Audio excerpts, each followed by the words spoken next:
कि तेरा सहारा। नमस्ते स्टूडेंट्स, स्वागत है इस वीडियो के माध्यम से कक्षा 10वीं के संस्कृत के छात्रों का, जहां पर आज हम संस्कृत की पुस्तक शेमुषी के पाठ 9 सूक्तयः के पार्ट 2 का अध्ययन करेंगे। जी हाँ, इससे पहले पार्ट में हमने सूक्तयः के बारे में जाना कि सूक्तयः जो सूक्तियाँ हैं वो पाठ किस प्रसंग से लिया गया है, किस संदर्भ से लिया गया है। तिरुक्कुरल नामक एक पुस्तक जो कि तमिल का वेद माना जाता है, वहाँ से कुछ सूक्तियाँ इस पाठ में ली गई हैं जो कि बहुत ही सरल और बहुत ही नैतिक मूल्यों को प्रस्तुत करती हैं। उसके 3 श्लोकों का अध्ययन हमने पिछले वीडियो में किया था। आइए इस वीडियो के माध्यम से बचे हुए 5 श्लोकों का हिंद्यार्थ व अन्वय ध्यानपूर्वक करते हैं और इन श्लोकों का अर्थ अपने जीवन में वास्तविकता के साथ समझने का प्रयास करते हैं। आइए चौथा श्लोक मेरे साथ एक बार गुनगुनाएंगे। विद्वांस एव लोकेऽस्मिन् चक्षुष्मन्तः प्रकीर्तितः अन्येषां वदने ये तु ते च चक्षुर्नामनीमते। इस श्लोक में आँखों के वास्तविक अर्थ को समझाने का प्रयास किया गया है कि अगर हम आँख वाले हैं, हमें भगवान ने जो आँख दी हैं, जो हमारे बदन पर, हमारे मुख पे ये जो 2 सुंदर आँखें हैं, जिनकी वजह से हम खुद को इस दुनिया से कनेक्ट कर पाते हैं, इनका क्या महत्व है।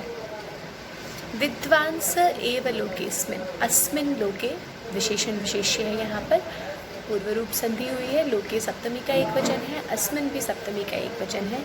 इस लोक अर्थात संसार में, इस संसार में विद्वांस एव, विद्वांसः यहाँ पर विसर्ग का लोप हुआ है।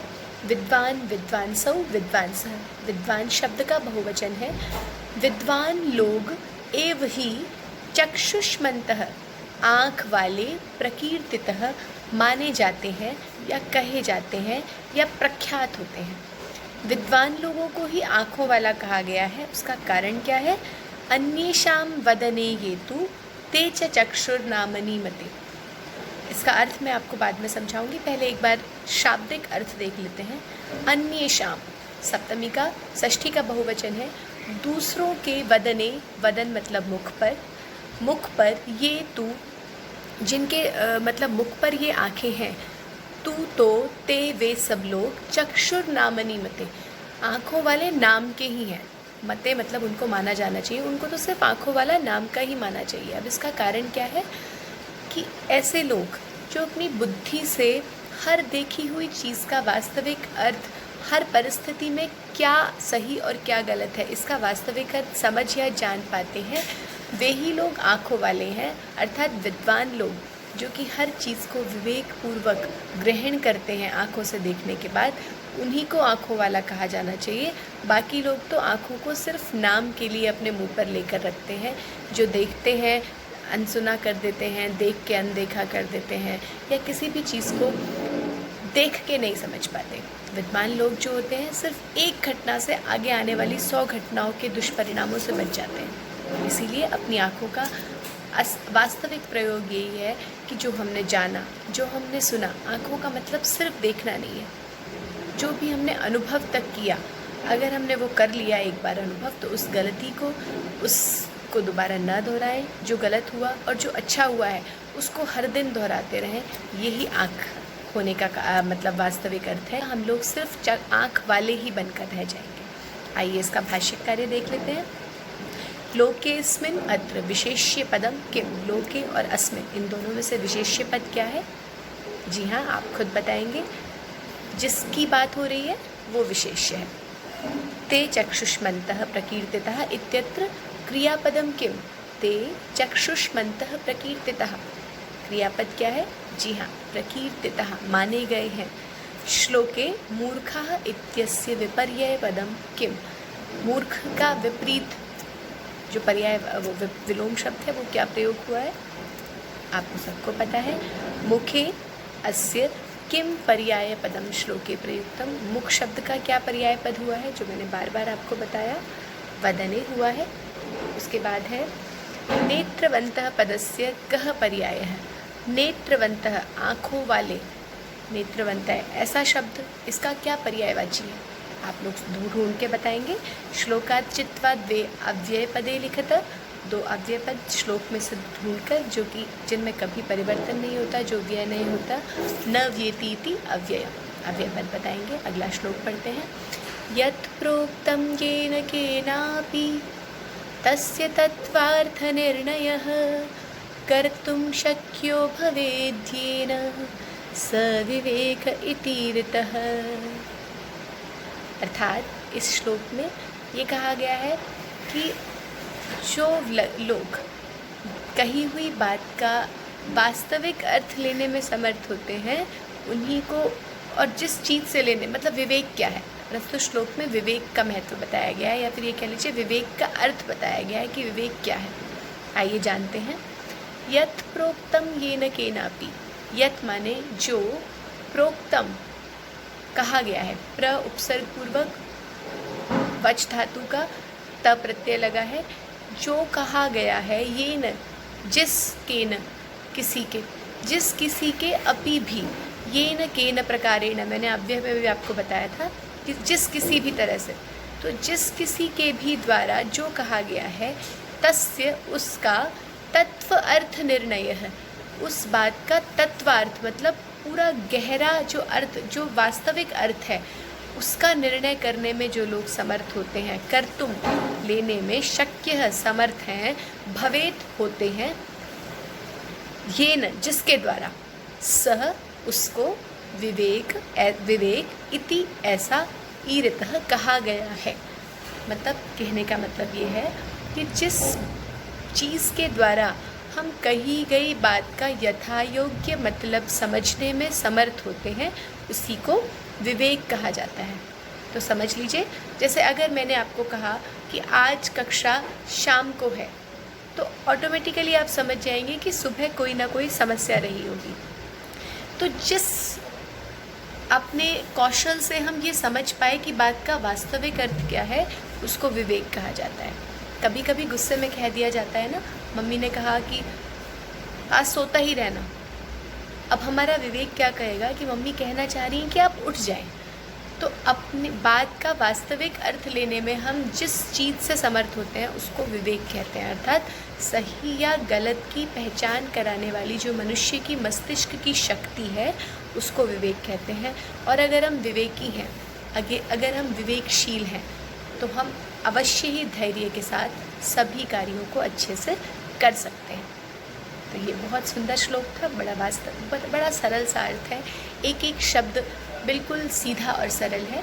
आइए इसका भाष्य कार्य देखें।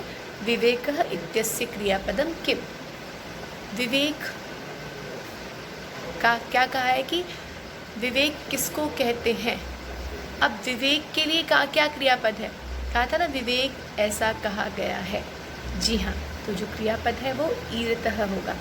ईरितः श्लोके कः पर्याय है, ईरितः श्लोक का, ईरितः इस शब्द का श्लोक में क्या पर्यायवाची है, और भी क्या कहा गया है ऐसा। प्रोक्तम, भवेत क्रियापदस्य कर्तृपदम किम, भवेत इस क्रियापद का कर्तृपद क्या है, आप देख के बताएंगे। सह सर्वनाम पदम कस्मै प्रयुक्तम, सह किसके लिए प्रयोग हुआ है, किसकी बात चल रही है श्लोक में, एक ही चीज़ की बात चल रही है। हाँ जी, एकम अव्यय पदम चित्वा लिखता, वो आप लिख ही देंगे, बहुत समझदार हैं आप सभी। उसके बाद कर्तुम इत्यत्र कः प्रत्यय, ये भी आप लोग कर लेंगे। हम सब जानते हैं धातु कौन सी है इसमें और प्रत्यय कौन सा है, क्री धातु तुमुन प्रत्यय। अग्रिम श्लोक पढ़ते हैं। वाक्पटुर्धैर्यवान् मंत्री सभायाम् अपि अकातरः स केनापि प्रकारेण परैर्न परिभूयते। इस श्लोक में एक मंत्री को कैसा होना चाहिए, जो अच्छा मंत्री होता है, कुशल मंत्री, उसके गुणों की का वर्णन किया गया है। तो आइए देखते हैं क्या कहा है तिरुक्कुरल में कि मंत्री के कौन कौन से गुण होने चाहिए। वाक्पटु, वाक चातुर्य, पटु कहते हैं चतुरता को, वाक मतलब वाणी, वाणी में पटुता, चतुरता होनी चाहिए, बोलने की समझ होनी चाहिए। वाक चातुर्य का मतलब ये कभी नहीं है कि ज़्यादा बोलना आना चाहिए, जी नहीं, कहाँ क्या बात बोलनी है और कैसे बोलनी है, दोनों ही तरीकों को जानने वाले व्यक्ति को वाक्पटु कहते हैं, जो हर तरह से बात को संभालना जानता हो। तो वाक्पटु और धैर्यवान, जो धैर्यवान है, धृति क्षमा दमोस्तेयम शौचमिंद्रिय निग्रह धीर विद्या सत्यम अक्रोधो दशकम धर्म लक्षणम, अर्थात हर जगह धीरज को सबसे नंबर 1 रखा गया है। अगर हम धैर्य वाले हैं, धीरज वाले हैं, अगर हम धीरज के साथ, सजगता के साथ, संयम के साथ अपने कार्यों को करते हैं तो हम अवश्य ही कार्य में सफलता तो प्राप्त करते ही हैं, बाकी हम सर्वश्रेष्ठ रूप से भी करते हैं।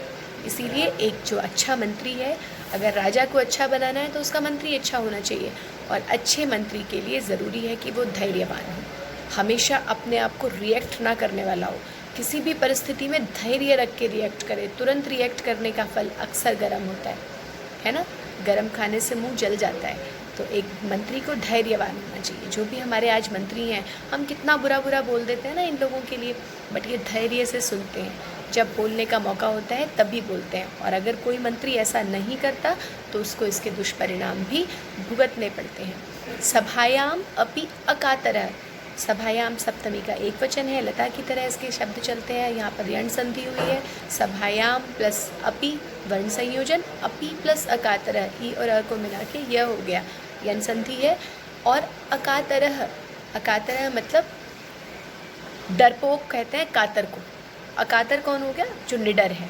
सभायाम, सभा में, अपि भी अकातर है, जो सभा में भी निडर रहे, सभा में भी हमेशा मतलब गंभीरता के साथ बिना डरे अपनी बात को रख सकता हो, ऐसा होना चाहिए उस मंत्री को।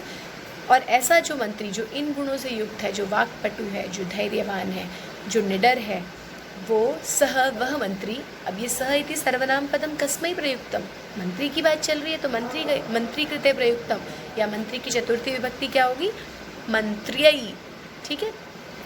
वह मंत्री केन अपि, किसी भी, पहले श्लोक में भी हमने ये न के न पढ़ा था, जिस किसी, यहाँ पर भी के न अपि, किसी भी प्रकारेण, प्रकार से, परैर्न, परहि प्लस न विसर्ग को र हुआ है, दूसरों के परिभूयते, दूसरों के द्वारा, न परिभूयते, कभी भी उसे तिरस्कृत नहीं किया जाता। परिभूय मतलब तिरस्कार करना। ऐसे मंत्री का कभी भी दूसरों के द्वारा, किसी के भी द्वारा तिरस्कार नहीं किया जा सकता, अर्थात वो हमेशा सम्माननीय रहता है और ऐसे राजा की हमेशा विजय होती है। भाष्यकार करते हैं, वक्तुम चतुरः इति पदस्य अर्थ। अब आप बताइए इसके लिए क्या शब्द आया था? बोलने में चतुर। जी हाँ। परिभूयते इत्यस्या क्रियायाः कर्तृपदम किम?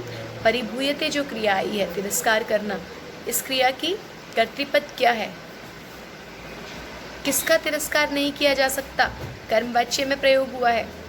जी हाँ, तृतीया में देखिए, किसके द्वारा?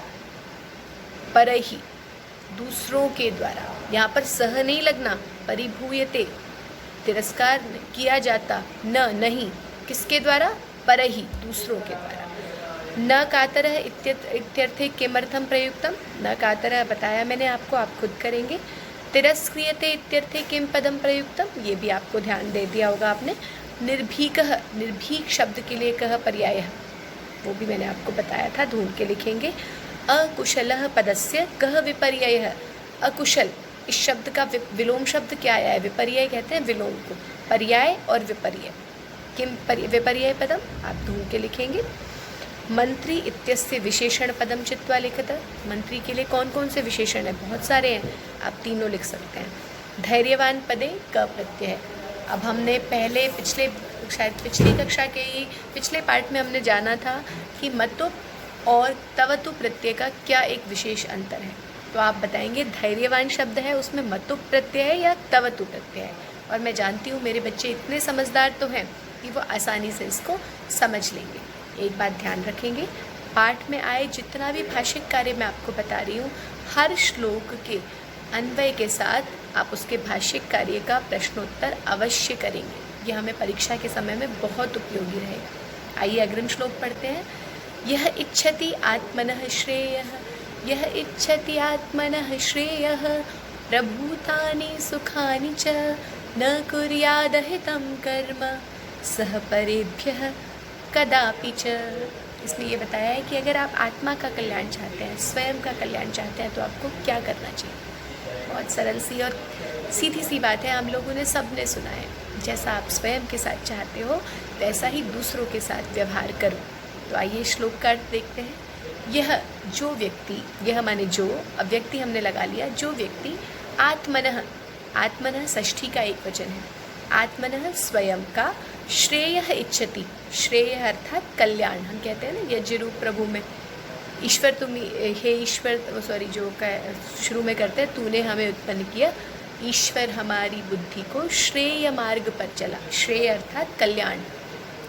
जो स्वयं को कल्याण मार्ग, जो स्वयं के लिए, आत्मनः चतुर्थी का एक वचन है, जो स्वयं के लिए श्रेय कल्याण मार्ग इच्छति चाहता है, च और प्रभुतानि सुखानी, और बहुत सारा सुख चाहता है। प्रभुत कहते हैं बहुत सारे को, प्रभुतम प्रभुते प्रभुतानि, प्रथमा का बहुवचन है। बहुत सारा सुख चाहता है, प्रभुतानि और सुखानी विशेषण विशेष्य हैं, सेम विभक्ति हुई है। जो व्यक्ति स्वयं के लिए श्रेय कल्याण और बहुत सारा सुख चाहता है, उसको क्या करना चाहिए। सह, उस व्यक्ति को न कुर्यात, नहीं करना चाहिए। कुर्यात चाहिए अर्थ में, तो विधिलिंग लकार है, नहीं चाहिए। अहितम कर्म, अहित अकल्याण, दुख देने वाला कर्म, परेभ्य दूसरों के लिए, परेभ्य भी अब चतुर्थी का बहुवचन है। जब खुद के लिए चतुर्थी का एक वचन है तो दूसरों के लिए भी चतुर्थी का बहुवचन है। दूसरों के लिए च और कदापि, कभी भी अहितम कर्म न कुर्यात, ऐसे व्यक्ति को दूसरों के लिए भी कभी अहित अकल्याणकारी कर्म कभी भी नहीं करने चाहिए। तो जैसा चाहोगे वैसा करोगे तभी मिलेगा, ठीक है। जो बोओगे वही काटोगे। भाषिक कार्य देख लेते हैं। कल्याणम इत्यर्थे श्लोके किम पदम प्रयुक्तम, आप खुद बताएंगे। दुखानी पदस्य कः विपर्यय पदः, यह कर्तृपदस्य क्रियापदम किम, कुर्यात क्रियापदस्य कर्तृपदम किम, दोनों बताएंगे। यह का कर्तृपद का क्रियापद क्या है और कुर्यात क्रियापद का कर्तृपद क्या है। सुखानी पदस्य विशेषणम किम, मैंने बताया था आपको। आत्मनः पदे का विभक्ति, ये भी बताया था। कुर्यात इत्यस्मिन् पदे कः लकारः, इच्छति पदे का मूल धातु। अब ध्यान रखना, इच्छति में इच्छ धातु नहीं है, यह है इश धातु। इश को संप्रसारण होता है इच्छ, ठीक है। इच्छ धातु में, इच्छति शब्द में इश धातु है, लट लकार है। अंतिम श्लोक करते हैं आज का। आचारः परमो धर्मः इत्येतद्विदुषां वचः, तस्मात् रक्षेत् सदाचारं प्राणेभ्योऽपि विशेषतः। सदाचार का महत्व बताया है कि सदाचार ही इंसान का इस दुनिया में आने के बाद सबसे पहला धर्म है। आचारः प्रथमो धर्मः, आचार अर्थात सदाचार, सद्व्यवहार, शिष्टाचार। प्रथमः धर्म, सबसे पहला धर्म है। धर्म मतलब कर्तव्य, इंसान का सबसे पहला कर्तव्य सदाचार है। इत्येतत्, इति एतत्, इति ऐसा, एतत् यह, विदुषाम विद्वान लोगों का, विद्वान शब्द का षष्ठी का बहुवचन है, विद्वान लोगों का, वचः ये कथन है या उनकी वाणी है, ठीक है। विद्वान लोगों का कहना है कि आचार ही इस दुनिया में पहला धर्म है। तस्मात्, इसीलिए, रक्षेत सदाचारम, सदाचार की, अच्छे व्यवहार की हमेशा रक्षा करनी चाहिए। प्राणेभ्योपि, प्राणेभ्य प्राणों से भी, पंचमी का बहुवचन है, प्राणेभ्य अपि प्राणों से भी, विशेषतः प्राणों से भी ज़्यादा हमें अपने व्यवहार की रक्षा चाहिए। प्राण जाए पर वचन न जाए, कहा है ना रघुकुल रीति सदा चली आए, तो कहने का मतलब प्राण चले जाएं बट जो हमने कह दिया, जो हमारा व्यवहार है वो कभी ना गिरे, किसी के सामने हम व्यवहार में कभी ना झुकें। सर कटा सकते हैं लेकिन सर झुका सकते नहीं। यहाँ पर झुकने का मतलब ये है कि गलत के सामने नहीं झुकना। अगर आपसे बड़े हैं, आपके गुरु हैं, आपसे विद्या में, शिक्षा में ज्ञान वृद्ध हैं या वयोवृद्ध हैं, दोनों ही लोगों के सामने हमेशा अपना सर झुकाइए, क्योंकि झुकी हुई चीज़ों को ज़्यादा मिलता है, लेकिन गलत के सामने कभी नहीं झुकना। इसीलिए हमेशा अपने व्यवहार की रक्षा कीजिए। इसीलिए हमेशा अपने व्यवहार को अच्छा बनाकर रखिए, क्योंकि व्यवहारों की जो कीमत है वो जान से भी ज़्यादा है। अगर आपका व्यवहार अच्छा है तो आपके जाने के बाद भी आप अमर रहेंगे। जाना तो दुनिया में से सबको है, इसीलिए इस सत्य को जानते हुए अपने व्यवहार को अच्छा बना के रखो कि लोग आज भी हम 5000 साल पुराने, हज़ारों साल पुराने अपने महापुरुषों को क्यों याद करते हैं? मात्र उनके व्यवहार के कारण। इसलिए अपने व्यवहार को अच्छा बना कर रखिए, यही हमारा प्रथम कर्तव्य है। भाष्य कार्य देख लेते हैं। प्रथमः धर्मः अनयोः पदयोः विशेषण पदम किम। विशेषण कौन होता है? जो विशेषता बताता है। दुराचारम इत्यस्य किम विपर्यय पदम। आपको बता दूं मैं क्या है विपर्यय दुराचार का? हाँ जी, विदुषाम पदे का विभक्ति, मैंने आपको बताया कौन सी विभक्ति है। रक्षेत पदे कह लकारः, ये भी बताना है आपको, पिछले पाठ में भी बताया था। चाहिए अर्थ में कौन सा लकार होता है? जी हाँ। अतः अस्मिन् अर्थे इत्यत्र किम पदः प्रयुक्तम। अतः इसलिए, इस अर्थ में क्या कहा गया है? क्या है? तस्मात्। श्लोके क्रियापदम किम आगतम। श्लोक में कौन सा क्रियापद है? एक ही क्रियापद है मात्र, आप ढूंढ के बताएंगे। मूर्खाणाम इत्यस्य किम विलोम पदम प्रयुक्तम। मूर्ख शब्द का विलोम पद क्या है? मूर्खाणाम षष्ठी के बहुवचन में प्रश्न है तो उत्तर भी षष्ठी के बहुवचन में देंगे, हमेशा ध्यान रखेंगे। विभक्ति, प्रत्यय, प्रकृति, वचन, लिंग, इन सब का ध्यान रखेंगे तो संस्कृत में कभी आपके मार्क्स नहीं कटेंगे। इसी के साथ उम्मीद करती हूँ कि ये पाठ के जो श्लोक हैं ये हमें कुछ अच्छी शिक्षा दे पाए होंगे। हम मात्र इसका शाब्दिक अर्थ न जानें बल्कि इसके अर्थ को अपने जीवन में, अपने व्यवहार में लाने का प्रयास करें तो शायद हमारा पढ़ना सार्थक होगा। सार्थकता ही जीवन का लक्ष्य है। इसी उद्देश्य के साथ, इसी उम्मीद के साथ और इसी आशीर्वाद के साथ आज की कक्षा को समाप्त करेंगे। उम्मीद करती हूँ आप सभी स्वस्थ रहेंगे, सुरक्षित हैं, प्रसन्न हैं। धन्यवाद। परिश्रम करते रहिए। नमस्ते।